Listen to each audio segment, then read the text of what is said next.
but, there's still a couple seconds before Coach puts on the headset where you can filter in there. Coach Nagy joins us here post-game. His comments are brought to you by Sam C. Mitchell and Associates. Coach, your team was down 80-76 there late.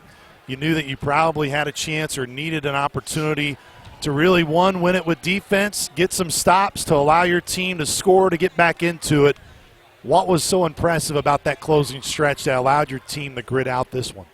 Just fight. When you've had a team that's gone through, so many struggles like we have, it'd be easy. We got down 5, they started to make a run, and it would be easy for us to go, man, here we go again, but they didn't. And, that play by Mayo,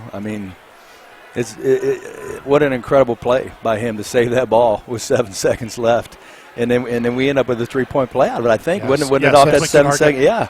Yeah, you talk about a game saver. A guy almost killed himself over there in the bleachers. What a play. That's the kind of stuff, as a coach, you're just so proud of. And that stuff you don't teach. That's just inside of him. What's it say about your team where there's that play? Jorge Moreno gave you good minutes. How about that move by Jorge? Davion Sykes really had, I thought, maybe his best game of the year. Yep. You look up at Jarrett Hensley, didn't play his best for the majority of the game, but, man, the final 6 minutes when you really needed Jarrett, he played well. We needed some offense, so he came back in the game and put more pressure on them, to have to guard 5 people instead of 4.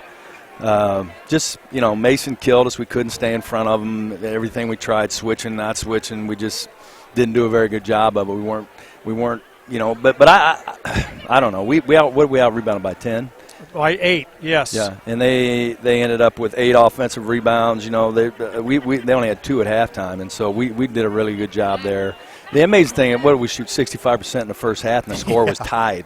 And that you're playing well. You don't want to just go in and rip your guys, but come on, guys, you're up 65%, and the score's tied. It tells you how bad we. And when I called the first time out, that's what I was flipping out over was our defense. It was awful. They just came down and scored every time. But we're scoring, so our guys feel okay about it. We've got to get by that and become a defensive-minded team. Now we went away from some of the offense. We've been running. We played faster, which I felt so much better about our offense tonight than I have in a while, just because the ball wasn't sticking. It was moving, and we were attacking. We didn't shoot very many threes, did we? 11? For 7 in the second, 7 in the second half, and we're going to talk about that in a second as well. Yeah. Just like, not to interrupt you, but at halftime you had 32 paint scoring touches and so forth, and then ended up with 54 at halftime. Did you reinforce your guys? This is what works. Sometimes it seems like they don't quite get what works. We got stuck, with a couple times just late, just dribbling around with the ball and just chucking it, and that drives me crazy. But we want to throw it in. We just want to throw it. I don't care who it is. We need people that want the ball in there, and we need to throw it in there, and that's just the way we're going to play. Coach, another point about Mayo, since we're talking about, and he one of many that played great, but I think the only better play than the save was his stop at 22 seconds on Mason, where he really got in the stances. You knew they were going to Mason. And they switch everything, and then they just all get away from him because he's playing so well. Just let him go one-on-one. And Mayo said, because Moo was struggling with him, Mayo said, I've got him. Let me have him. And he took him. Well, there's so many other plays really in this game. You knew the rebounding effort was going to be one that you needed, Coach. And one of the areas, kind of going back to your pregame talk with the guys in the hotel during film, was not so worried about your first shot defense. It's going to be your second shot defense. That wasn't great at Belmont and really was a different factor in that game. Today, I know it's always hard initially right after a game, but how did you feel your second shot defense was today? Really good. First half was unbelievable. We were sticking people.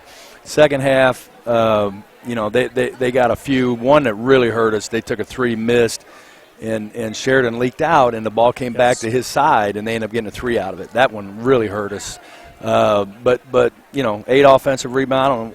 They probably shot great, didn't they? 50 for the game. Is that what I'm seeing? Yeah, 50% for the game. That's not great defense, but half their shots, they only got 8 of them. It's a fast-paced game. Coach, you guys had I love your film session this morning. If those guys didn't know what the emphasis was, the first thing that came out of your mouth was block out, and then we just talked about I wrote it on the board 3 times a day. Front pivot, block out. Front pivot, block out. Front pivot, block out. On the flip side, your guys get 17 second chance points, and you said in that film session, again, reinforcing, I think you said, turn around and look at me. I'm going to tell you this.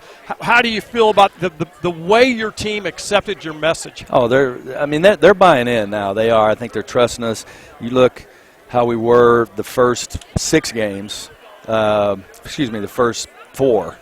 You know, in the 5th one we lost, but we were starting to get back in it. And you know, ever since the Illinois State loss, we've been in every game. Like we're fighting. We look like a completely different team.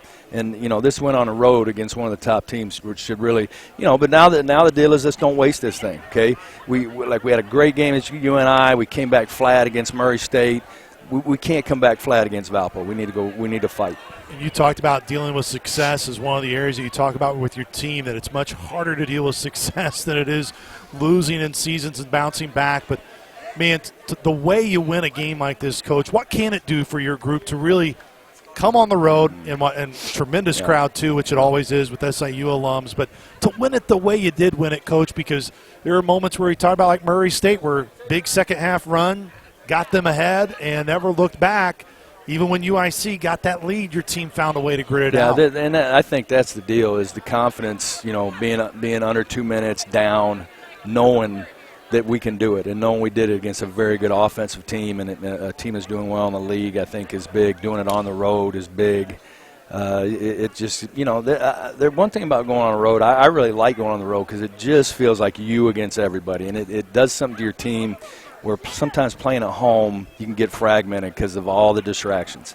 And so I love playing on the road, and road wins are the best. Well, this was your first experience in, at times I've called it Banterra Center North, when you have so many Saluki alums. Yeah, they were loud back here, too. I could hear them. You've coached in this building, obviously, at Wright State when you're in the Horizon League, and what it felt to at times when big plays were made. That my dad spent several years in this building with Jimmy and Mark Coombs, and you know, I've run into some guys that you know, Dad had spent a lot of time with, and so my dad spent a lot of time in this building, and so it's special for me to come back here. Plus, I have so many high school friends here, and my dad's wife is here, my wife and their friends, so special for me too. Coach, we'll get you on the way out after this one. You know, we're going to talk to Davion Sykes here on the postgame show, and you know, Davion is one of those guys, 6 rebounds today, tied for the team high in rebounds. But one of the areas that Coach Watson has brought up on the air is his improvement in terms of his defensive footwork. Where have you seen Davion continue to grow throughout this year, and in a portion where, you know, he provided probably his best minutes of the season when it was most needed here today?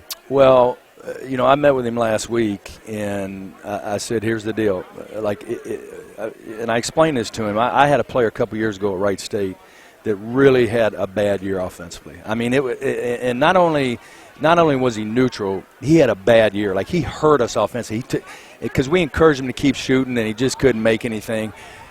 We could not take him off the floor. He played the most minutes for us. He played 38 minutes a game because he was so good defensively and so physical and knew every play. And I said, Davion, that because you don't hurt us offensively. You don't take bad shots. You don't.